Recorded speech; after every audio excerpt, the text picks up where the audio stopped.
Most of you have walked into 2026 standing at the gate of your own life, waiting for a miracle to happen, but I am here to tell you that you are looking in the wrong direction, because you are waiting for your ship to come in when you have not yet sent one out.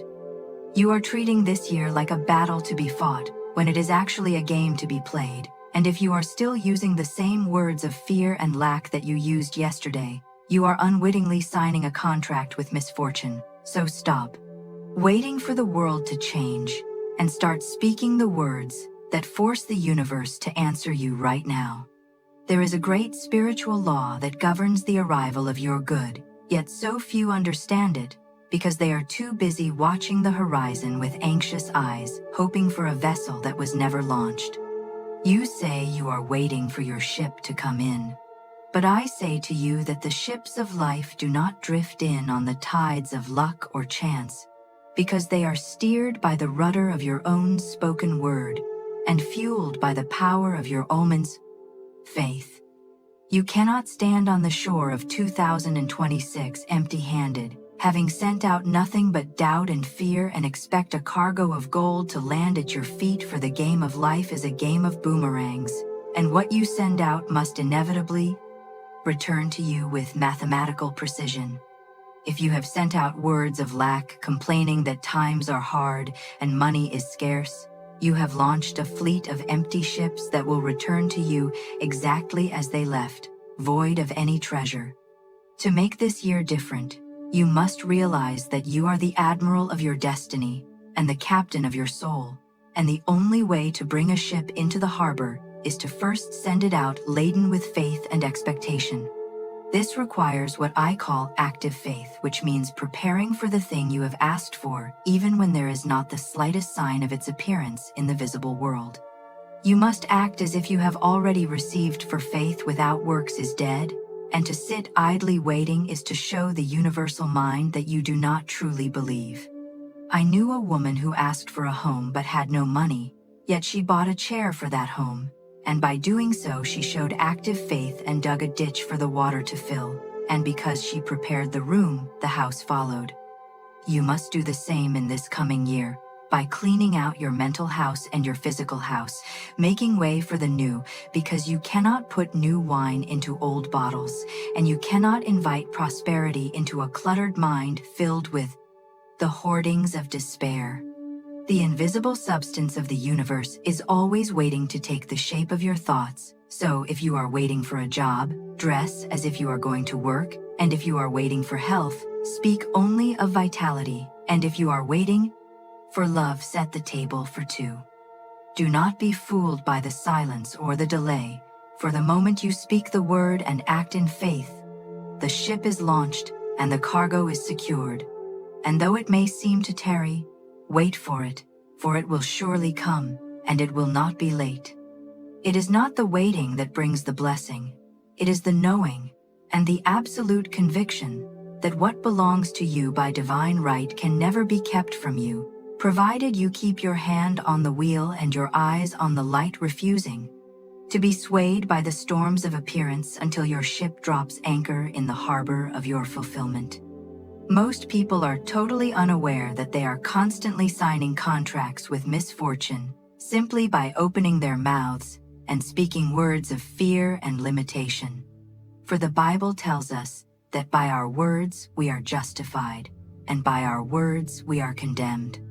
You must understand that the subconscious mind is a faithful servant, but it has absolutely no sense of humor, and it does not know when you are joking or when you are merely venting your frustrations. When you say, "I am sick and tired of this situation," the subconscious mind takes you at your word and immediately begins to arrange the conditions for you to be physically sick and exhausted, for it blindly obeys the orders you issue without judgment or hesitation. It is like a sensitive phonograph record that records every tone of your voice and plays it back to you as life experiences.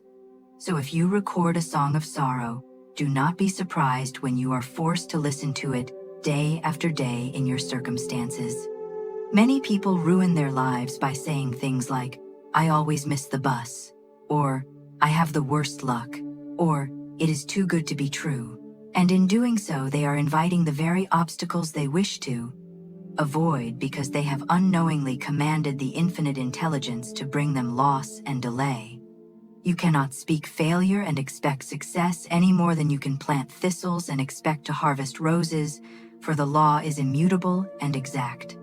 Every time you voice a worry about the economy or your health in this new year, you are essentially writing a letter to the universe, demanding that it send you trouble, and the universe, which is ever ready to fulfill your demands, will deliver that trouble to your doorstep with astonishing speed.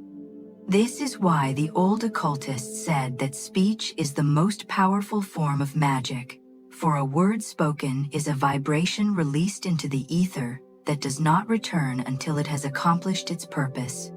You must become a watchman at the gate of your mouth and refuse to let any negative word escape, for to speak of an enemy is to give it power, and to speak of a lack is to drain your own supply.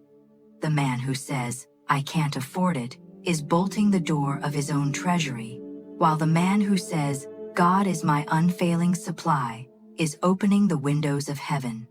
You must cancel these negative contracts immediately by declaring that no word you have spoken in fear has any power to hurt you, and by affirming that only the word of God is true. If you have been signing contracts with misfortune through your idle chatter,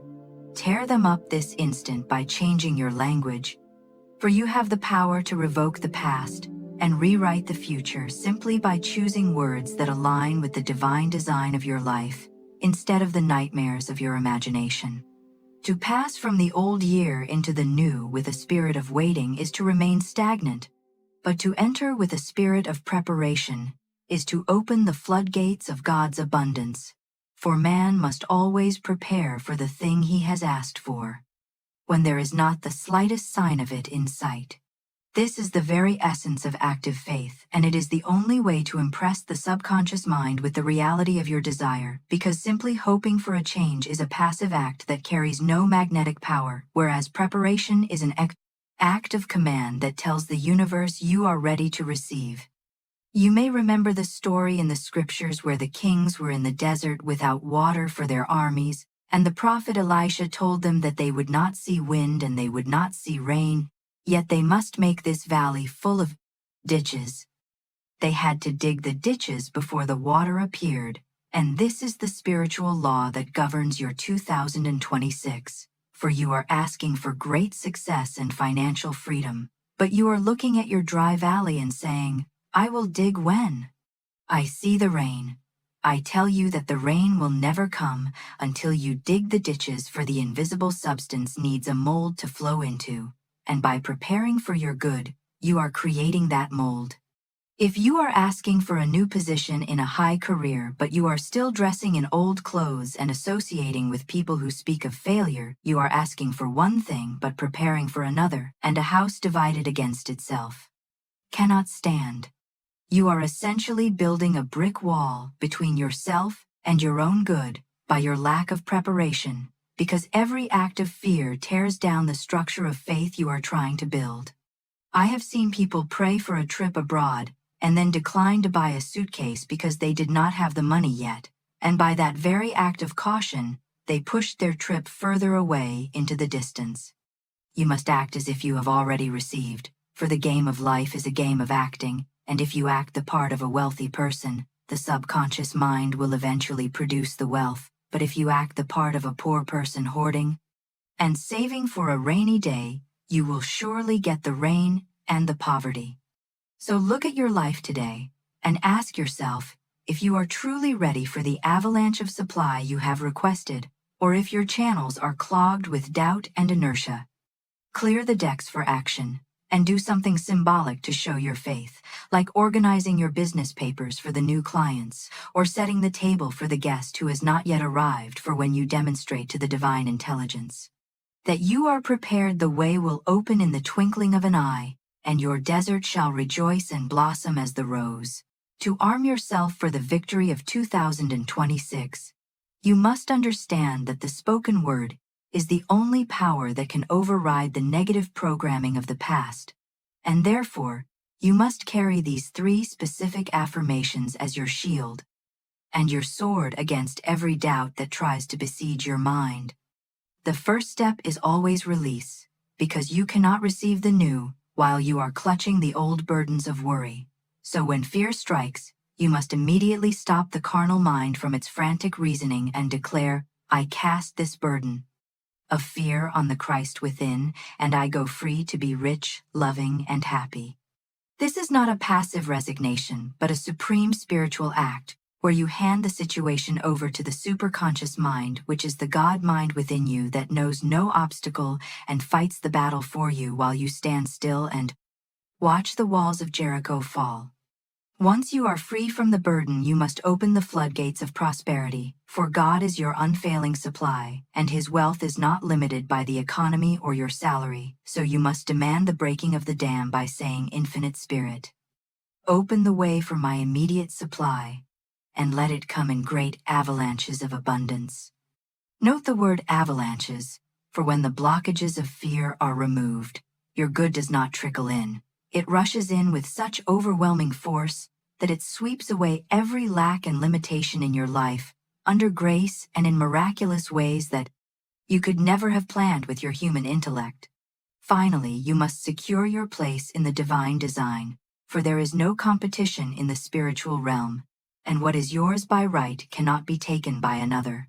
So you must claim your perfect self-expression by affirming, I have a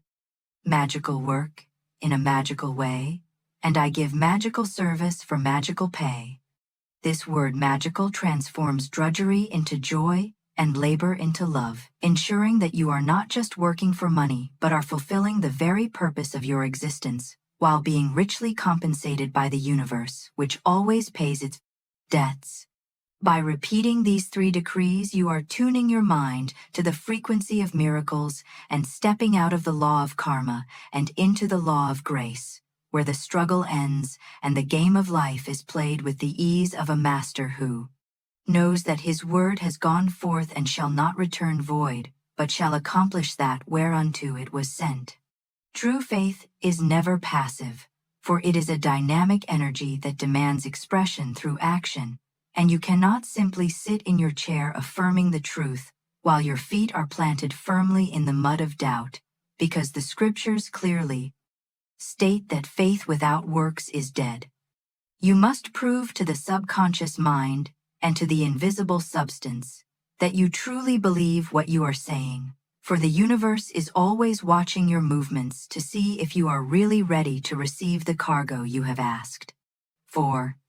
If you have prayed for a new job in 2026 but you are sleeping late and wearing ragged clothes, you are acting the part of a failure, and the invisible substance which is without form will take the shape of your idleness and produce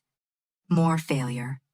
You must rise up and act the part of the successful person you intend to be by applying for the position with total confidence, or by buying the shoes that you will wear to your new office even if you do not yet see the paycheck in your hand. This act of spending money fearlessly is often the very thing that breaks the deadlock of poverty, because it shows that you trust God as your immediate and unfailing supply, rather than hoarding the little you have out of fear of the future. Furthermore, you must make room for the new, for you cannot pour fresh wine into old bottles, and you cannot bring a new vibration of wealth into a house filled with the clutter and confusion of the past. Go through your home and clean it with a vengeance, throwing away the things that are cracked or broken, or that remind you of sad times. For by clearing the physical atmosphere, you are clearing your mental atmosphere and signaling to the divine intelligence that you are prepared for a higher standard of living. When you clean your house, you are literally sweeping away the cobwebs of worry and making a clean track for the engine of your good to run upon. You must live in a state of happy expectation, knowing that the universe loves a cheerful giver and a cheerful receiver. So do not look at 2026 with dread or anxiety, wondering how you will make ends meet, but look at it with the wide-eyed wonder of a child who knows that a gift is being wrapped for them.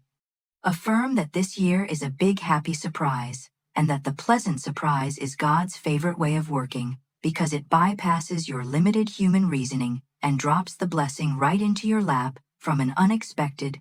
direction. So go out today and do something that scares you just a little, for that is your act of faith. And then stand ye still, and see the salvation of the Lord, for the battle is not yours, but God's, and the victory is already won.